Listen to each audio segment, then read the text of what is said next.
We'll do it again. Lucroy launches. This is way back. And the Brewers have won. Jonathan Lucroy with a walk-off homer. There will never be a point in your time in your life where it's the right time to do a great thing. If you're waiting for that perfect moment, that perfect timing, it's not going to happen. You know what you have to do? You have to create the perfect time and the perfect opportunity and the perfect situation. So that a lot of people become comfortable. They stop growing. They stop wanting anything. They become satisfied. He pulled one with 2 strikes in the third. That was a 3-run homer. And that ball's hit deep, way back left center. Goodbye. How far will it fly? Ryan Braun, a 3-run homer and a 3-home-run game for Braun.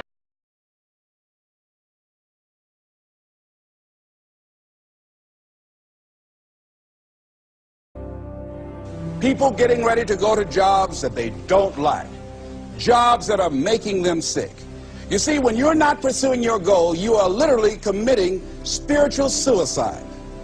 When you have some goal out here that you're stretching for and reaching for that takes you out of your comfort zone, you'll find out some talents and abilities you have that you didn't know you have. When the messenger of misery visits you, what are you going to do? What will keep you in the game? There are things that you think you'll never need to know, that you may only need to know one time in your life, but that could save your life because you had that knowledge. Unless you attempt to do something beyond that which you've already mastered, you will never grow.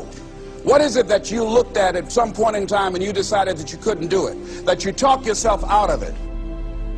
You're waiting on your next door neighbor to make it happen for you. It may not happen. If you're waiting on your mother or your father, they may be so ancient in their thinking that they don't understand this opportunity that you have. And if you're waiting on them, it may never get done. You don't beg average people to be phenomenal. You don't beg good people to be phenomenal. You just are phenomenal, and you will attract phenomenal. What reason can you remember that you can call on, that you can reach on, that can make you get back up? Find that reason. If you're not where you are, if you're not where you want to be, if you don't have what you want to have, if you're not where you think you should be at this particular place, it has nothing to do with the system, but it has everything to do with the fact that you're not making the sacrifice. I want you to make that dream become a reality, because if you don't, you will be working for somebody else to make their dreams become a reality. Everybody is against you or don't believe in you no more. And let me tell you something, that's a lonely feeling. It's a lonely feeling, particularly people that you're doing it for. Most people take their greatness, take their ideas to the graveyard with them. Listen to me, if it was easy, everybody would do it. There are people right now who are working who don't want to work. There are people who hate their jobs, but they keep getting up to do it. The wealthiest place on the planet just a machine. Is the graveyard. Because in the graveyard we will find inventions that we never ever were exposed to. Ideas, dreams that never became reality. Hopes and aspirations that were never acted upon. Question is, what are you going to do at your time? What drives you? And greatness is a Your Triple Crown winner in 2012, Miguel Cabrera. Obedience after obedience, day after day. When things don't work out for you, when things happen that you could not anticipate, what are the reasons that you can think of that can keep you strong? You will never ever be successful until you turn your pain into greatness, until you allow your pain to push you from where you are to push you to where you need to be. Stop running from your pain and embrace your pain. Your pain is going to be a part of your prize, a part of your product. I challenge you to push yourself. See, it's easy to be on the bottom. It doesn't take any effort to be a loser. It doesn't take any motivation, any drive in order to stay down there on a low level. But it calls on everything in you. You have to harness harness your will to say, I'm going to challenge myself. I mean that what you did last week don't count. Today is the only important day. There are 86,400 seconds in a day, and how you use those are critical. You got 86,400 today, and what you do today is going to cement who you are. Nobody's going to talk about what you did last week. Chasing Mike Trout back, still going That the biggest enemy you have to deal with is yourself. There's an old African proverb that says, if there's no enemy within, the enemy outside can do us no harm. never ceases to amaze. You have this opportunity of a lifetime. It means absolutely right center. nothing Trout at the wall, if you leaps don't up, take and he advantage makes of the it catch. in the lifetime of this opportunity. I got a saying that when life knocks you down, try and land on your back, because if you can look up, you can get up. If you want a thing bad enough to go out and fight for it, to work day and night for it, to give up your time, your peace, and your sleep for it, if all that you dream and scheme is about it, and life seems useless and worthless without it. See, it's time now. If you want to make this your decade, you've got to start saying yes to your life. You've got to start saying yes to your dreams, yes to your unfolding future, yes to your potential, as opposed to saying no. When you die, die on E. Leave no dream left behind, guys. Leave no opportunity left behind. When you leave this earth, accomplish every single thing you can accomplish. Listen to me, you're going to be here one day, but you'll never get here if you give up, if you give in, if you quit. And finally, guys, you got to want to succeed as bad as you want to breathe. Defeat, retreat, those are not in my words. I don't understand those definitions.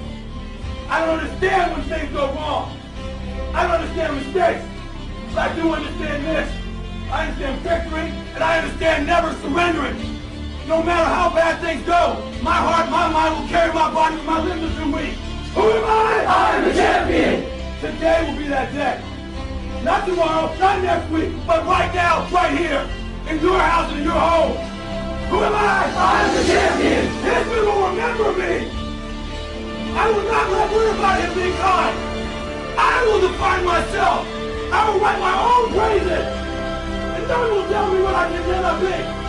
I will never go out not knowing I've given everything I've got. Because who am I? I am the champion. Who am I? I am the champion. Who am I? I am the champion. Who am I? I am the champion. Who am I? I am the champion. I am the champion. I am the champion. I am the champion. I am the champion. Champions on me, champions on me. 1, 2, 3. Champion. Don't get this for me.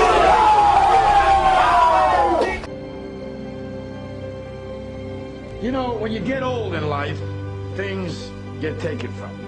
I mean, that's part of life. But you only learn that when you start losing stuff. You find out life's this game of inches. The margin for error is so small. I mean, 1/2 a step too late or too early, and you don't quite make it. 1/2 second too slow, too fast, you don't quite catch it. The inches we need are everywhere around us. They're in every break of the game, every minute, every second. On this team, we fight for that inch. On this team, we tear ourselves and everyone else around us to pieces for that inch. We claw with our fingernails for that inch. Because we know when we add up all those inches, that's going to make the difference between winning and losing. Between living and dying. I'll tell you this, in any fight, it's the guy who's willing to die who's going to win that inch. And I know if I'm going to have any life in it, it's because I'm still willing to fight and die for that inch.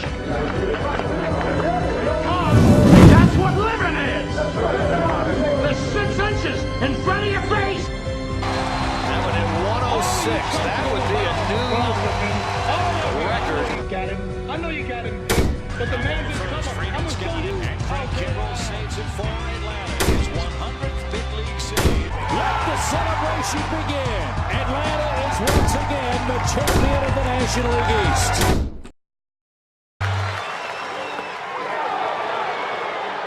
He went. That's your ball game. How about one right down the middle? Good call, Joe.